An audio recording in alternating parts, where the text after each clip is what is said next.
মুসল্লিবৃন্দ, আমরা এমন একটি মুহূর্তে জুমার নামাজ আদায়ের জন্য এসেছি যখন মুসলমানদের উপর, বিশেষত ফিলিস্তিনের গাজায় বর্বর আক্রমণ এবং হত্যাযোগ্য যুদ্ধের অপরাধ সংঘটিত হচ্ছে। এই যুদ্ধ অপরাধ সংঘটিত হচ্ছে বর্বর ইহুদি জায়নবাদীদের মাধ্যমে। তারা ধুরন্ধর একটি জাতি, অসংখ্য অগণিত নবী রাসূলকে তারা হত্যা করেছে। নিরপরাধ নারী, শিশু, মুসলমান এবং মানুষের অবৈধ রক্তে তাদের হাত রঞ্জিত। শুধুমাত্র বর্তমান যুগেই নয়, আদিকাল থেকেই তাদের এই ষড়যন্ত্র, কূটকর্ম, তাদের এই মন্দ কর্ম অব্যাহত রয়েছে। ইহুদি জাতি বর্বর একটি জাতি। কোরআনুল কারীমে যদি আমরা চোখ বুলাই তাহলে দেখতে পাবো তাদের সেই ষড়যন্ত্রের কথা, তাদের অপকর্মের কথা। ইহুদি জাতি কারা? ইব্রাহিম আলাইহিস সালাতু ওয়াস সালামের দ্বিতীয় পুত্র ইসহাক আলাইহিস সালাতু ওয়াস সালামের ছেলে ইয়াকুব, যার অপর নাম ইসরাইল বা ইসরাইল। ইসরাইল শব্দের অর্থ আল্লাহর বান্দা। ইসরা মানে আল্লাহ, ইল মানে ইসরা মানে বান্দা, ইল মানে আল্লাহ। ইয়াকুব আলাইহিস সালাতু ওয়াস সালামের একটি নাম ছিল ইসরাইল এবং তার সন্তানদেরকেই মূলত বনি ইসরাইল বলা হয়। ইয়াকুব আলাইহিস সালাতু ওয়াস সালামের 12 জন সন্তান ছিল। 12 জন সন্তানদের থেকে পরবর্তীতে যে শাখা উপশাখা বের হয়েছে সকলকেই মূলত বনি ইসরাইল বলা হয়।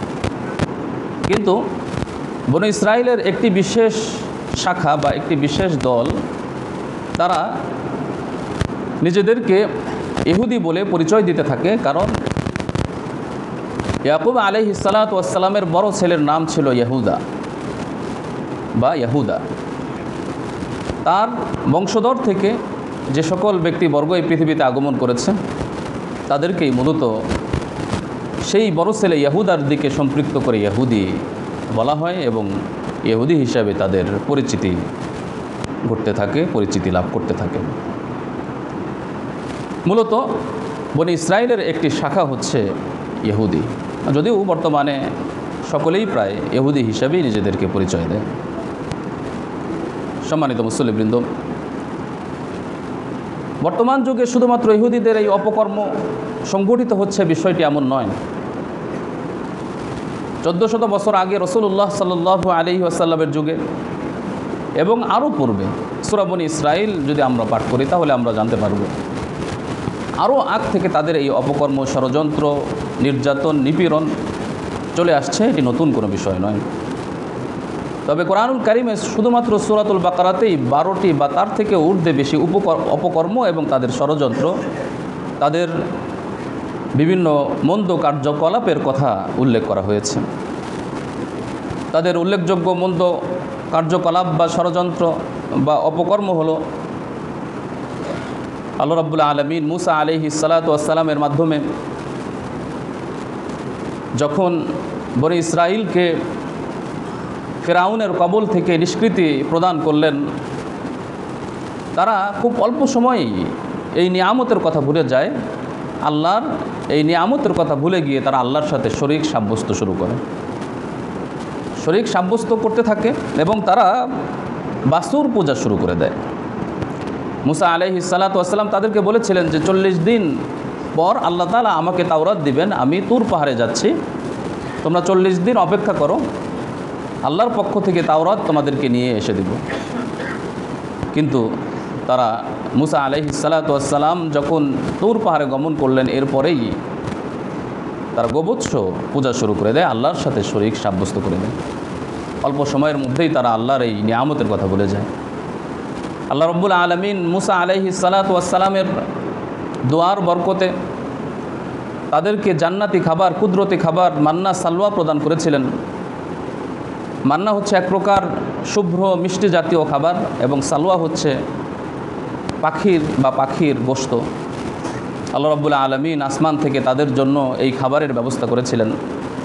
কিন্তু তারা এই কুদরতি খাবারকে অস্বীকার করে তারা দাবি করলো যে ভূমিজাত শাকসবজি কাকর, ডাল, পেঁয়াজ ইত্যাদি উৎপন্ন করা হোক, আমরা মান্না সালওয়া গ্রহণ করব না। এভাবে আল্লাহ রাব্বুল আলামিনের নিয়ামতকে তারা অস্বীকার করেছে। শনিবার মাছ ধরা তাদের জন্য নিষিদ্ধ ছিল, তাদের এবাদতের সময় ছিল, কিন্তু তারা এবাদত বন্দেগী বাদ দিয়ে শনিবার তারা মাছ ধরার কাজে নিয়োজিত হয়ে যেত। কখনো কখনো তারা কৌশল অবলম্বন করে জাল ফেলে রাখত, রবিবার মাছ ধরত, কেউ কেউ সরাসরি শনিবারেই মাছ ধরত। অথচ শনিবারে মাছ ধরা এবং এই জাতীয় উপার্জন তাদের জন্য নিষিদ্ধ করা হয়েছিল। মুসা আলাইহিস সালাতু ওয়াস সালামের প্রতি তারা অপবাদ দিয়েছে, মারিয়াম আলাইহিস সালাতু ওয়াস সালামকে তারা অপবাদ দিয়েছে, জারজ সন্তান হিসাবে তারা তাকে আখ্যায়িত করেছে। বর্তমানে যে সকল খ্রিস্টানেরা ইহুদিদেরকে লালন পালন করছে, প্রতিপালন করে তাদেরকে বড় করছে, তাদের হয়তো এই কথা আবার দ্বিতীয়বার স্মরণ করিয়ে দিতে হবে। তাদেরই নবীর মা মারিয়াম আলাইহিস সালাতু ওয়াস সালামকে তারা পতিতা বলে গালি দিয়েছেন। তারা তার মাকে জিনাকারী ব্যভিচারিণী হিসাবে অপবাদ দিয়েছে, কিন্তু তারা আজ ওই ইহুদিদেরকেই লালন করছে, পালন করছে। তারা আল্লাহর সাথে বেয়াদবি করেছে। আল্লাহ রাব্বুল আলামিন তাদেরকে বলেছিলেন যে হিত্ত বলো, অর্থাৎ হে আল্লাহ মাফ করে দাও। সূরা বাকারাতে এর বিস্তারিত আলোচনা এসেছে। তারা যখন অন্যায় অপরাধ করেছে, মুসা আলাইহিস সালাতু ওয়াস সালামের মাধ্যমে আল্লাহ রাব্বুল আলামিন জানিয়ে দিয়েছেন আল্লাহর কাছে এভাবে তোমরা তওবা করো, হিত্ত, জি হে আল্লাহ ক্ষমা। কিন্তু তারা এই শব্দটিকে বিকৃত করে তারা হিত্ত না বলে হিন্ত বলতে থাকে। হিন্ত মানে গম, অর্থাৎ ক্ষমার পরিবর্তে তারা গম বলে শব্দের বিকৃতি ঘটিয়ে তারা উপহাস করেছে। আল্লাহ রাব্বুল আলামিনকে তারা সচক্ষে সরাসরি দেখতে চেয়েছে ইত্যাদি বিভিন্নভাবে আল্লাহর সাথে তারা বেয়াদবি করেছেন। মুসা আলাইহিস সালাতু ওয়াস সালাম যখন তাদেরকে তাওরাত নিয়ে এসেছিলেন, তাওরাত তাদেরকে প্রদান করলেন, তখন তারা তাওরাত গ্রহণে অস্বীকার করেছে। অনেক নবী এবং রসুলদেরকে তারা হত্যা করেছে। জাকারিয়া আলাইহিস সালাতু ওয়াস সালাম, ইয়াহইয়া আলাইহিস সালাতু ওয়াস সালামকে তারা হত্যা করেছে। আব্দুল্লাহ ইবনে মাসউদ রাদিয়াল্লাহু তাআলা আনহু বলেন যে তারা 300 নবীরও অধিক নবীকে তারা হত্যা করেছে। তারা ঈসা আলাইহিস সালাতু ওয়াস সালামকে হত্যার ষড়যন্ত্র করেছে, কিন্তু হত্যা করতে পারে নাই। নবী করিম সাল্লাল্লাহু আলাইহি ওয়াসাল্লামকে হত্যার ষড়যন্ত্র করেছে, হত্যা করার আপ্রাণ চেষ্টা করেছে। কখনো উপর থেকে পাথর মেরে, কখনো বা খাবারে বিষ মিশিয়ে, কখনো বা ব্ল্যাক ম্যাজিকের মাধ্যমে রাসূলুল্লাহ সাল্লাল্লাহু আলাইহি ওয়াসাল্লামকে তার হত্যার ষড়যন্ত্র করেছে। এই সমস্ত অন্যায় অপকর্মের কারণে তারা যুগে যুগে বিভিন্ন দেশ থেকে বিতাড়িত হয়েছে। কোনো জায়গায় 1920 সালের আগ পর্যন্ত, 1948 সালের আগ পর্যন্ত তাদের নির্দিষ্ট কোনো রাষ্ট্র ছিল না। মদিনা থেকে তারা বিতাড়িত হয়েছে এই অন্যায় অপকর্মের কারণে। তাদেরকে খাইবারে দেশান্তর করে দেওয়া হয়েছে। পরবর্তীতে হযরত ওমর রাদিয়াল্লাহু তাআলা আনহু খাইবার থেকেও তাদেরকে দেশান্তর করে দিয়েছেন। আর নিকট অতীত ইতিহাস যদি আমরা দেখি তাহলে দেখতে পাবো তারা বিভিন্ন স্থান থেকে বিতাড়িত হয়েছে। কখনো ব্রিটেন থেকে, কখনো ফ্রান্স থেকে, কখনো জার্মানি থেকে, এইভাবে তারা বিভিন্ন জায়গা থেকে বিতাড়িত হয়েছে। এক পর্যায়ে তারা ফকিরের বেশ ধারণ করে ফিলিস্তিনে এসে আশ্রয় প্রার্থনা করে। 1920 সালে তারা ফিলিস্তিনে এসে আশ্রয় গ্রহণ করে। কিছু লোক ইহুদি তারা ফিলিস্তিনে এসে বসতি স্থাপন করে। মূলত তাদের উদ্দেশ্য কী ছিল? তাদের উদ্দেশ্য ছিল, যদি আমরা জায়ানবাদ সম্পর্কে ধারণা লাভ করি তাহলে তাদের উদ্দেশ্য সম্পর্কে বুঝতে পারব। বর্তমান আগ্রাসী ইহুদিরা হচ্ছে জায়ানবাদী। জায়ানবাদ বা জায়ানিজম এমন একটি মতাদর্শের নাম, যে মতাদর্শের মূল কথা হলো একমাত্র ইহুদিরাই এই পৃথিবী শাসন করবে, একমাত্র ইহুদিদের ধর্মই সত্য ধর্ম, অন্য কোনো ধর্ম নাই। আর ইহুদি ছাড়া অন্য যে কোনো ধর্মের মানুষকে হত্যা করা বৈধ। এবং তারা তাদেরকে মানুষও মনে করে না, কুকুর শিয়াল থেকেও তারা নিকৃষ্ট মনে করে। জায়ানবাদী ইহুদিরা মনে করে যেহেতু সারা পৃথিবী শাসন করার বৈধ অধিকার একমাত্র আমাদের, সুতরাং এর জন্য একটি ভূমি দরকার। আর সেই ভূমিটি হলো বাইতুল মুকাদ্দাস এবং তার আশপাশ এলাকা। তারা বাইতুল মুকাদ্দাস এবং তার আশপাশ এলাকাকে যেভাবেই হোক দখল করবে, এটি হলো তাদের কল্পনা, পরিকল্পনা, মতাদর্শ। এবং এখান থেকে তাদের সাম্রাজ্য তারা বৃদ্ধি করবে, যেভাবেই হোক, বৈধভাবে হোক, অবৈধভাবে হোক, দখলদারিত্বের মাধ্যমে হোক, আক্রমণ করার মাধ্যমে হোক, অন্যকে বিতাড়িত করার মাধ্যমে হোক, যেভাবেই হোক এই সাম্রাজ্য বিস্তৃত করতে হবে এবং মদিনা পর্যন্ত এই সাম্রাজ্য নিয়ে যেতে হবে। যেভাবে মদিনা থেকে তাদেরকে তাড়িয়ে দেওয়া হয়েছিল, মদিনা দখল করতে হবে। এটি হলো তাদের মূল উদ্দেশ্য।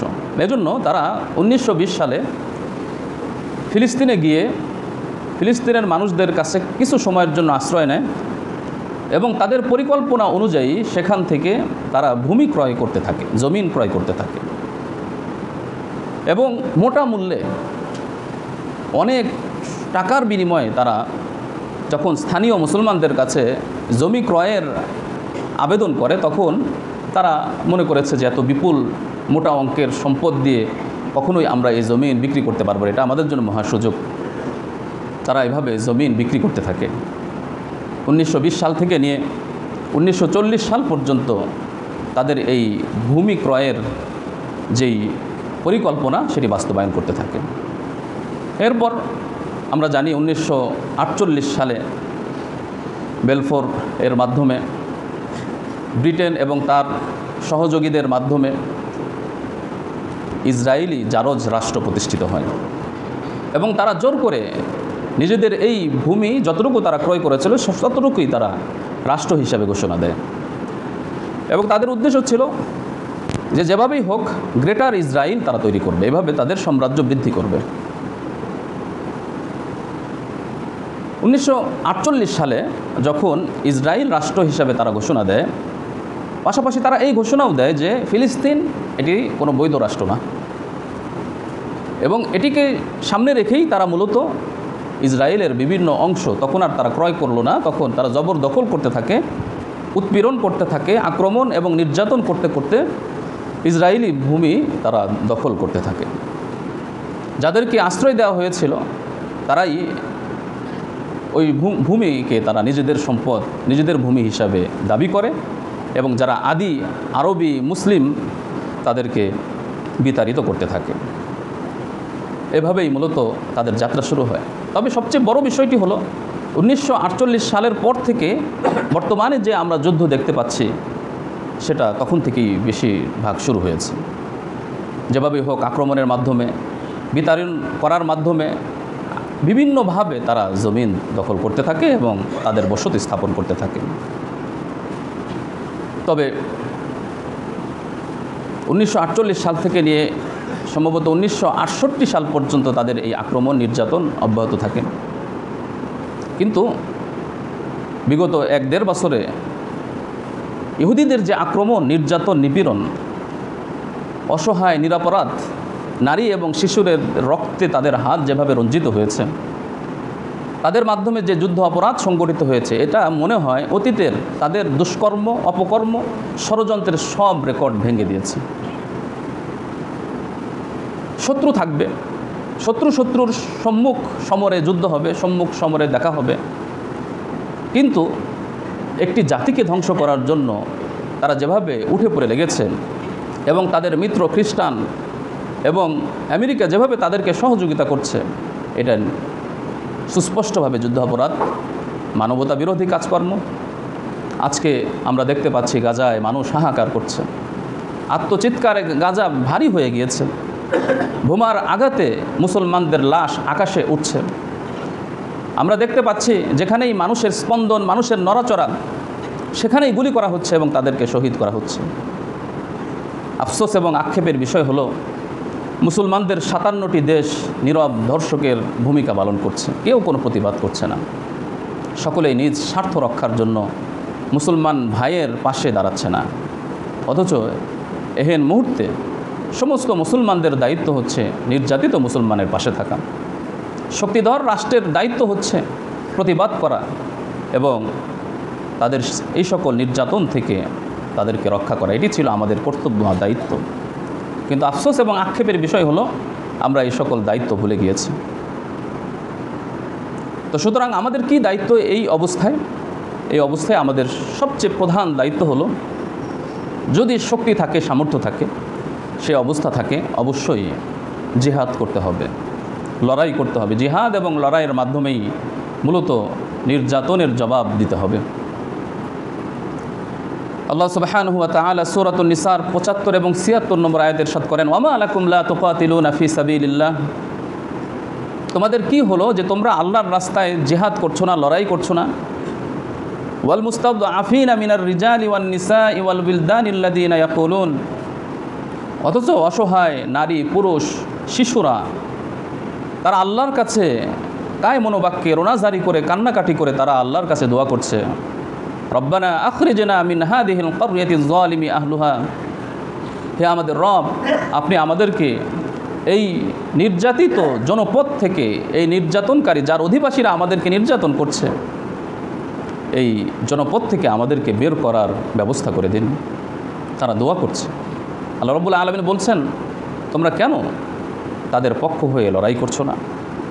তারা দোয়া করছে, ওয়াজা আল্লানা মিন লাদুনকা ওয়ালিয়্যা, হে আল্লাহ, আপনি আমাদের জন্য আপনার পক্ষ থেকে একজন অভিভাবক নির্ধারণ করে দিন। ওয়াজা আল্লানা মিন লাদুনকা নাসীরা, আমাদের জন্য আপনার পক্ষ থেকে একজন সাহায্যকারী নির্ধারণ করে দিন, যে সাহায্যকারী, যে অভিভাবক, তারা আমাদেরকে এই নির্যাতন থেকে রক্ষা করবে, আমাদেরকে এই জালেম উপত্যকা থেকে নিষ্কৃতি প্রদান করবেন। তো সুতরাং জিহাদের বিকল্প নাই। রাসূলুল্লাহ সাল্লাল্লাহু আলাইহি ওয়াসাল্লাম তার জীবনের অধিকাংশ সময় তিনি জিহাদবিহীন কাটিয়ে দিয়েছেন। যদি জিহাদের প্রয়োজনই না পড়তো তাহলে তার জীবনের 63 বছরই জিহাদ ছাড়াই তিনি কাটিয়ে দিতেন। জিহাদের প্রয়োজন আছে বিধায় তিনি জিহাদও করেছেন, আবার মানুষের মাঝে নিজেদের উত্তম আদর্শের বহির্প্রকাশও ঘটিয়েছেন। তো সুতরাং যখন যেটার প্রয়োজন সেটার প্রয়োগ করতে হবে। যেখানে মানুষ নির্যাতন করছে, ইহুদিদের নির্যাতন করছে, নিপীড়ন করছে, সেখানে এর জবাব সেরকম কঠিন হতে হবে, কঠোর হতে হবে।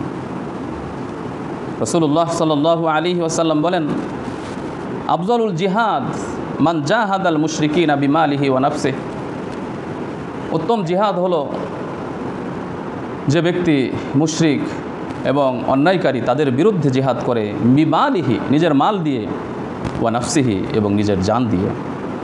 সুতরাং নিজেদের জান মাল দিয়ে জিহাদ করতে হবে। সম্মানিত মুসলিমবৃন্দ, আল্লাহ রাব্বুল আলামিন কোরআনুল কারীমে কারা কেমন শত্রু তার বিবরণ দিয়েছেন। শত্রুদেরকে চিনতে হবে, তাদের ষড়যন্ত্রে সজাগ থাকতে হবে, তাদের মিষ্টি কথায় বিগলিত না হয়ে তাদের ব্যাপারে কঠোর অবস্থান করতে হবে। এটা তো আমাদের জন্য একটা সুবর্ণ সুযোগ। আল্লাহ রাব্বুল আলামিন আমাদেরকে জানিয়ে দিয়েছেন শত্রু কারা।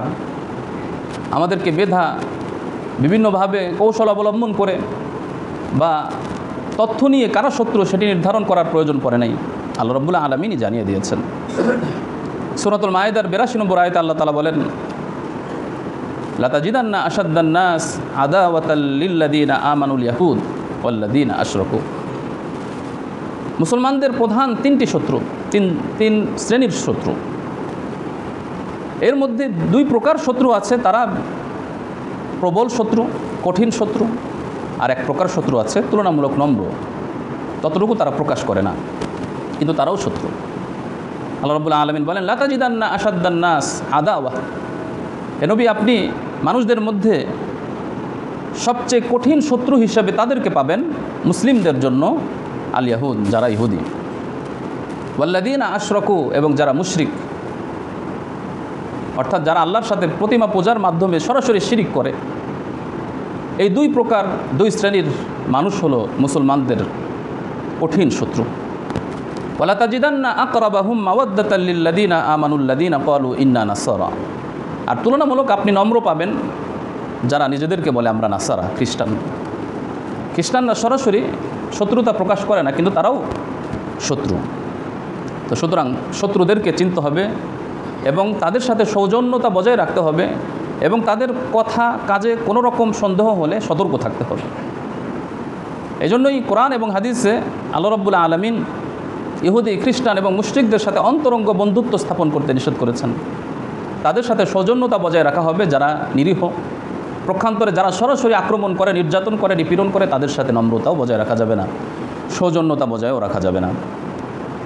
তাদেরকে শত্রু হিসাবে আখ্যায়িত করতে হবে, শত্রুর মতো আচরণ করতে হবে, তাদেরকে কঠোর হুমকি এবং হুঁশিয়ারি বাণী উচ্চারণ করে তাদেরকে সতর্ক করতে হবে।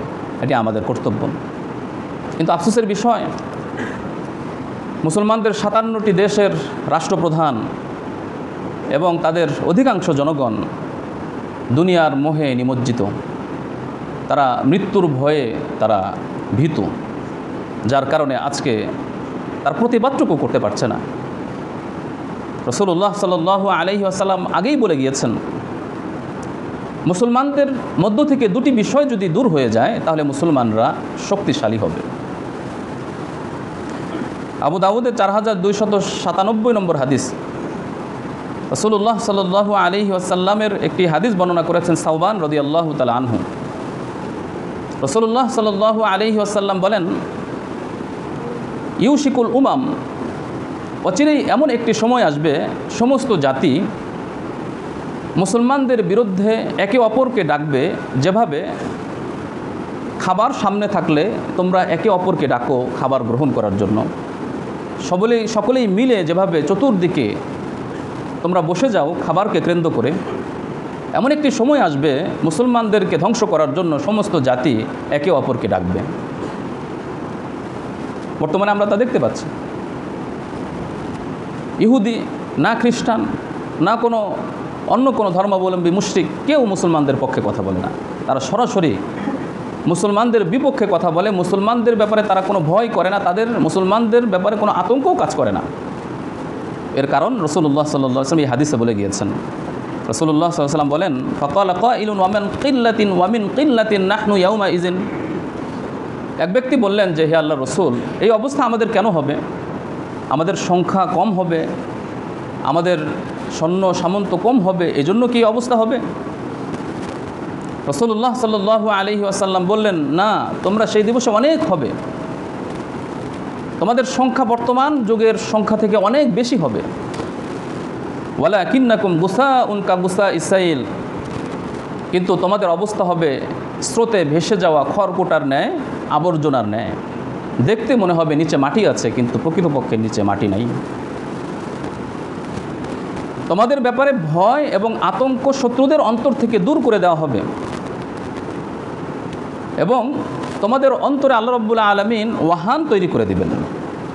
এক সাহাবী জিজ্ঞাসা করলেন, হে আল্লাহর রাসূল সাল্লাল্লাহু আলাইহি ওয়াসাল্লাম, ওয়াহান কি?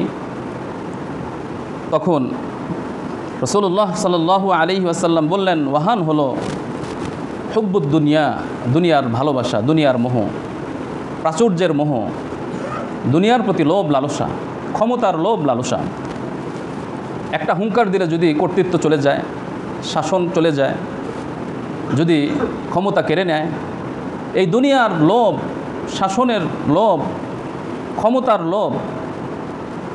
আর দ্বিতীয় অর্থ হলো ওয়াকারাহিয়াতুল মাউত, মৃত্যুর ভয়।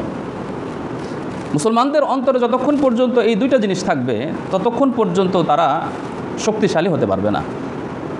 এক, দুনিয়ার প্রতি লোভ লালসা, ক্ষমতার প্রতি লোভ লালসা।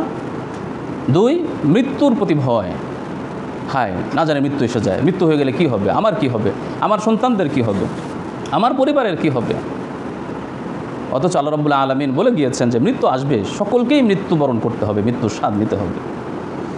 এই দুইটা জিনিস আজকে মুসলমানদের অন্তরে বদ্ধমূল হয়ে গিয়েছে, যার কারণে মুসলমান সরাসরি প্রতিবাদ, সরাসরি সম্মুখ সমর্থ দূরের কথা, প্রতিবাদ পর্যন্ত করতে পারছে না। এজন্য এই দুটি যেই বদগুণ আছে, এই বদগুণ আমাদের অন্তর থেকে দূর করতে হবে। আমাদেরকে প্রতিবাদ করতে হবে, নিন্দা করতে হবে। বিশেষ করে মুসলিম শাসক ক্ষমতাশীলদের পক্ষ থেকে ইহুদিদেরকে কড়া জবাব দিতে হবে, নিন্দা জ্ঞাপন করতে হবে। এটি আমাদের জন্য দায়িত্ব, ঈমানি কর্তব্য।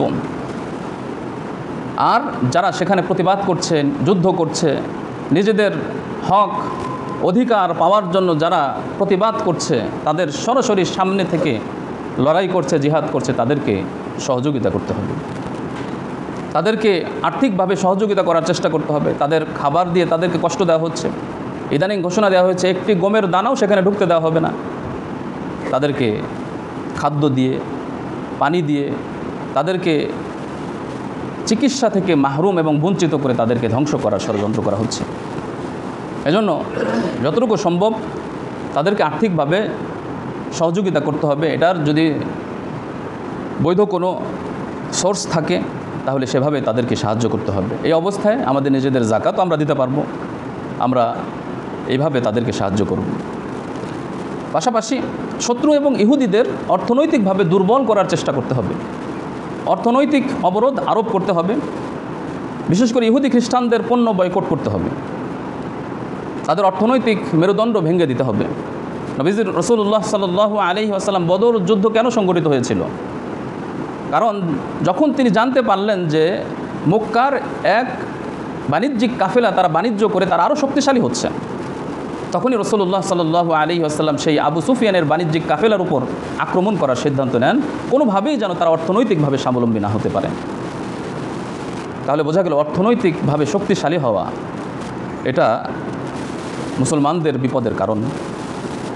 মুসা আলাইহিস সালাতু ওয়াস সালাম ফিরআউন এবং তার শত্রুদেরকে ধ্বংস করার জন্য যে দোয়া করেছিলেন, এর মধ্যে একটা দোয়া ছিল রব্বানা তুমিস আলা আমওয়ালিহিম, সূরা ইউনূসের 88 নম্বর আয়াত, যে আল্লাহ আপনি তাদের সম্পদকে ধ্বংস করে দেন, তাদের অর্থ সম্পদকে বিনষ্ট করে দেন।